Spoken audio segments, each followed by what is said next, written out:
unique idea मा आरो बेखौ खालामाबा मा जागोन थ' लोगोफोर बाथ्राया जोबोर सिरियास नोंथांमोना जायफोरनोखि स्टुडेन्टस क्लास 10 निफ्राय लानानै आप टु नोंथांमोनाहाय पिजि लेभेलसिम नोंथांमोनाहाय बे इउनिक आइडिखौ नोंथांमोना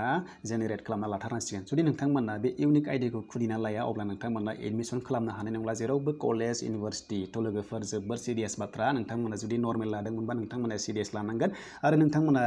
स्टिल जुदि स्टुडेन्ट बा सेमेस्टारनि नोंथांमोना बे खामानिखौ मावना लाथारनांगोन आरो नोंथांमोना जिखुनु जाया स्टुडेन्टब्लानो बे खामानिखौ मावना लाथारनांगोन थ' लोगोफोर गिबियावनो खुलुमबाय नोंथांमोनखौ आंनि बड' जब इनफो इउटुब चेनेलाव गासैखौबो बरायबावबाय आसा खालामो गासैबो मोजां दं थ' लोगोफोर आङो सिगाङाव मोनसे भिडिअ खालामदोंमोन जास्ट इनफरमेसन होदोंमोन आंनि चेनेलाव जे इउनिक आइडि खुलिनांसिगोन गासिबो स्टुडेन्टफ्रा होननानै थ' लोगोफोर आङो साज्रां होदोंमोन नाथाय गोबाङानो कनफिउस जादों बेखौ माबोरै खालामगोन आरो बेखौ माबोरै फिलआप खालामनांगौ बबेयाव मोनगोन होननानै थ' जोबोर माने इजिसो माने एसेबां गोरा नङा बे खामानिया जोबोर इजि नोंथांमोना फनावनो खालामनो हागोन आरो मोनसे दुखुनांथाव बाथ्रा सासे उन्दैया बुंहरदों जे आंनाव फन गैया आदा आं बेखौ माबोरै खालामगोन होननानै थ' आंनि मोनसे खावलायनाय प्लिज जुदि सिनियर स्टुडेन्ट दङब्ला नोंथांमोना जाहाथे बेखौ हेल्प खालामगोन आरो जायनाव माने फन गैया नोंथांमोना खाथियाव जुदि सिनियर स्टुडेन्ट दंब्ला नोंथांमोना थांनानै बिसोरनो खिथाहैबानो बिथांमोना खालामना होगोन बे इउनिक आइडिया मा बिथांमोना मिथिखाबाय जानांगौ जुदि मिथियाखैब्ला नोंथांमोनाहाय नैबे भिडिअखौ खिथाना होबानो जाबाय आरो भिडिअखौ गासैबो हानायमानि शेयार खालाम जाहाथे बयबो मिथिनानै इउनिक आइडि खालामनो हायो थ' जों थांदिनि लोगोफोर बे जाबाय अफिसियेल पेज बेखौ नोंथांमोना मोनगोन बे पेजखौहाय डाइरेक्टरेट अफ हायार इडुकेसननि मोनसे पेज दङ नोंथांमोना बेखौ खालामनांगोन बे फैदोंमोन directorate of higher education government of आसामनि बे मोनसे अर्डार थ' नोंथांमोना बे खामानिखौ मावना लाथारनांगोन दा बेवहाय नोंथांमोना नुबायना आंनि बे पेजाव फैखाबाय नोंथांमोना थांनोब्ला आं नोंथांमोननो लिंकखौहाय होना होखादों डिसक्रिपसनाव नोंथांमोना डाइरेक्ट थांनानै एप्लाइ खालामनो हागोन एबा इउनिक आइडिखौ जेनेरेट खालामना लानो हागोन दा जों थांदिनो बेखौ माबोरै खालामो नोंथांमोना नै बेवहाय नुनो मोनो इनस्ट्राक्सन दङ गिबियावनो गाहायाव नुगोन थ' बिदि पेजाव थांनाय लोगो लोगो इनस्ट्राक्सनखौ नोंथांमोना नायनांगोन बेवहाय नुदों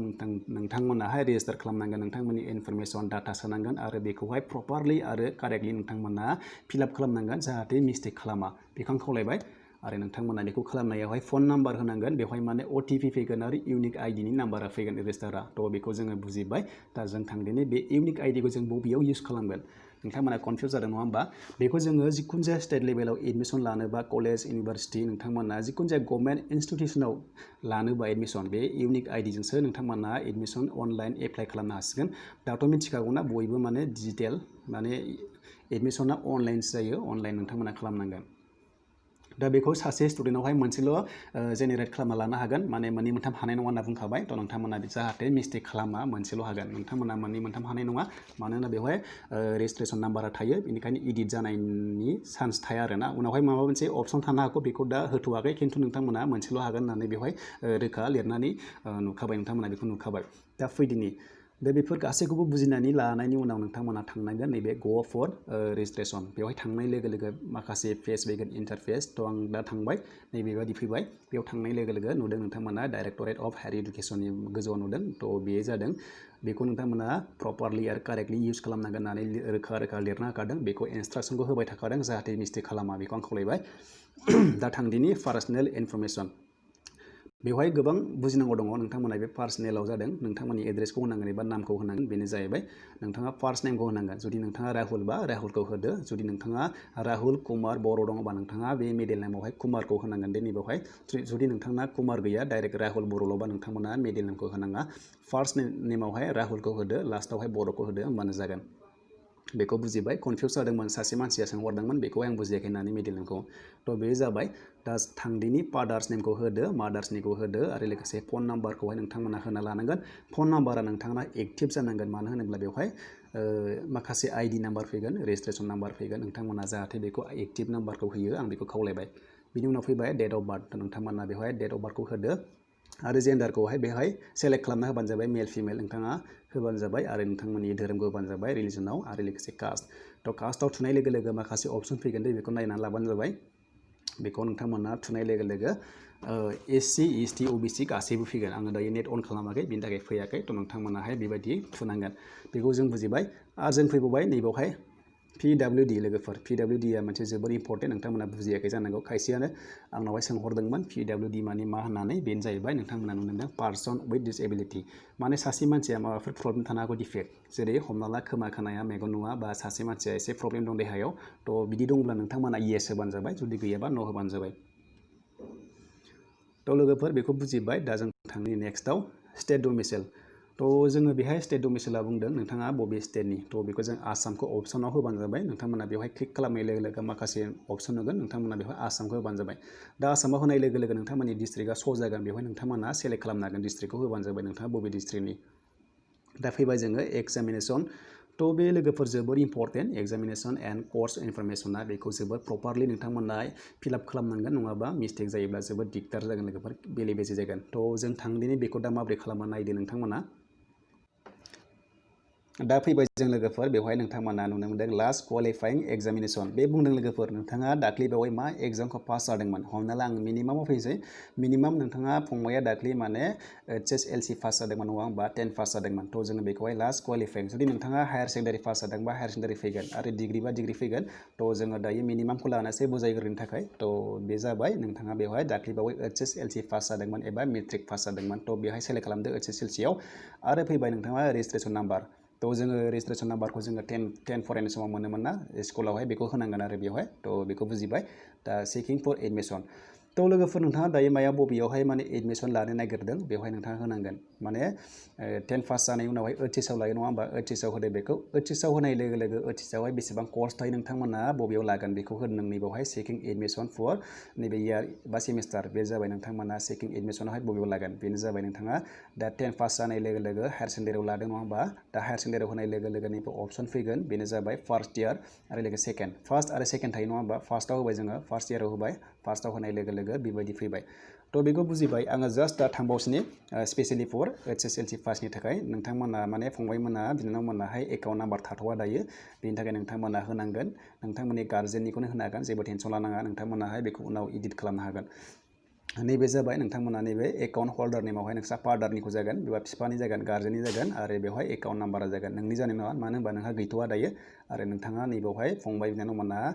बेंक एकाउन्टनि ब्रान्चखौ होनानै IFSC कड नाम्बारखौ नोंथांमोना नागिरबानो जाबाय नेटआवबो मोनगोन आरो लोगोसे पासबुकआव मोनगोन बेखौ बुजिबाय आङो दायो थांदिनि HS पासनि थाखाय लाबोदिनि एक्सट्रा भिडिअ बेनो जाहैबाय नैबावहाय लास्ट क्वालिफाइं नोंथांमोना दाख्लि 12 पास जादोंमोन 12 पास जानाय लोगो लोगो नोंथांमोनाहाय HS पास जाबाय होनना होदो आरो नोंथांमोना HS फरायनाय समावहाय रेजिस्ट्रेसन नाम्बार मोनोमोन बेखौ बेवहाय बहायना होबानो जाबाय आरो फैबाय चेकिं एडमिसन फर HS आवहाय नोंथांमोना पास जाबाय नालाय दाथ' जोङो सेमिस्टार लागोन नङा होमबा जों फैगोन दा UG माने नोंथांमोना बुजिदों आन्डार ग्रेजुवेट दायो नोंथांमोना डिग्रि फरायगोन नालाय आन्डार ग्रेजुवेट जागोन UG आव होदो दा UG आव होनाय लोगो लोगो नोंथांमोना फैदों चेकिं एडमिसना फैदोलाय दा फैनानै बेवहाय मोनगोन माबेयाव लागोन मा सेमिस्टाराव लागोन जोंथ' माने 12 पास जानाय लोगो लोगो जों फार्स्टआव लागोन नङा होमबा फार्स्ट सेमाव थ' जोङो फार्स्ट सेमाव थांनानै बे फार्स्ट सेमाव होदो बेखौ बुजिबाय आरो फैबाय जोङो दायो स्टिल माने सेमिस्टार स्टुडेन्ट थ' बे जाहैबाय नोंथांमोनाहाय बेखौ नायना लादो नोंथांमोना UG आव होदो लास्ट क्वालिफाइं माने नोंथांमोना आन्डार ग्रेजुवेटआव दङ दाबो सेमिस्टार फरायगासिनो दङ बेनि थाखायनो UG आ फैगोन UG फैनाय लोगो लोगो रेजिस्ट्रेसनखौ नोंथांमोनाहाय डिग्रिनि रेजिस्ट्रेसनखौ नाम्बारखौ होबानो जाबाय थ' नोंथांमोना बेवहाय एक्सट्रा थागोन डिग्रिनिया थ' बे जाबाय डिग्रिनिखौ होदो आरो फैदिनि चेकिं एडमिसन फर माने बबेयाव एडमिसन लागोन नोंथांमोना आन्डार ग्रेजुवेटखा आन्डार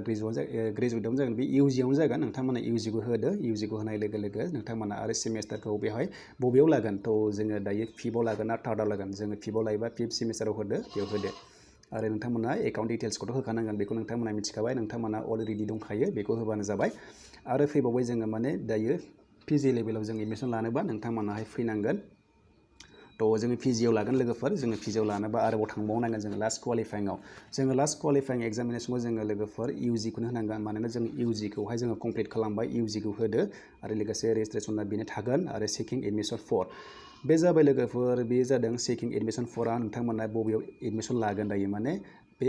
UG खौ पास खालामबाय आरो नोंथांमोना होमबाथ' जोङो PG आव लागोन नङा होमबा जोङो PG आव होबाय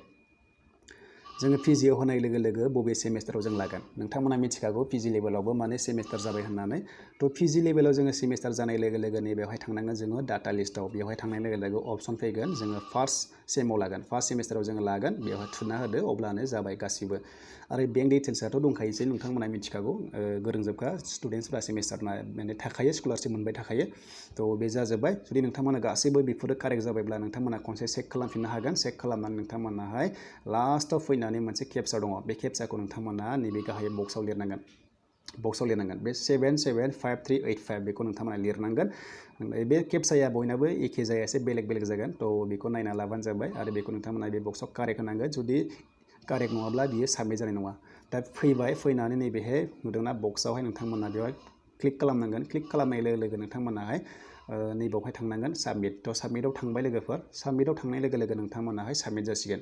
आरो साबमिट जाबायब्ला नोंथांमोनावहाय आइडि नाम्बार फैसिगोन बे आइडि नाम्बारखौ होनानै एक्न'लेजमेन्टआव नोंथांमोना थुना होबानो एक्न'लेजमेन्टखौ डाउनलड खालामसिगोन दा माबोरै खालामगोन डाउनलड आं नोंथांमोननि गेजेराव लाबोगासिनो दङ थ' नोंथांमोना भिडिअखौ नायलांबाय थाबानो जाबाय एसे गोलाव जागोन दा जों थांदिनि एक्न'लेजमेन्ट डाउनलड खालामनायाव दा लोगोफोर नोंथांमोना बे पेजआव थांफिनदो खनसे थांफिनबावनानै डाइरेक्टरेट अफ हायार इडुकेसननि पेजआव थांफिननानै लास्टआवहाय नुदों गाहायाव नोंथांमोना गाहायाव नायदों नैबेवहाय डाउनलड एक्न'लेजमेन्ट बेवहाय थुना होदो नोंथांमोना बेयाव थुनाय लोगो लोगो डाउनलड खालामनो हासिगोन दा बेयाव आं थुबाय बेयाव थुनाय लोगो लोगो माखासे आइडि नाम्बार बिगोन नोंथांमोना नुनो मोन्दों लडिं जागासिनो थ' फैगोन बे लासैनो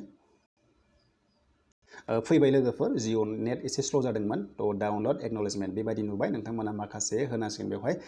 बेवहाय नुदोंना नोंथांमोना नोंथांमोननि डेट अफ बार्थखौ होनांगोन बेवहाय बहायनांगोन आरो नोंथांमोननि इउनिक आइडि नाम्बारा मेसेज फैगोन बेवहाय होनांगोन थ' बेहाय होनांगोन लोगोफोर नुदों नोंथांमोना नैबेवहाय नुनो मोन्दों अपसन दङ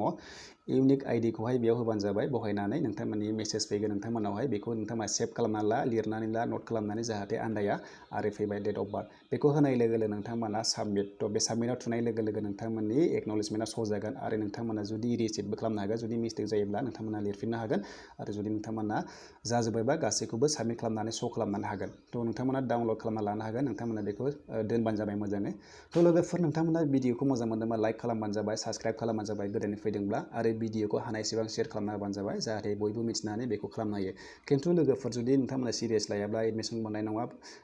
जेरावबो माने दायो इउनिक आइडि नङाब्ला एडमिसन खालामनो हानाय नंला थ' लोगोफोर भिडिअखौ आं बेवहायनो फोजोबबाय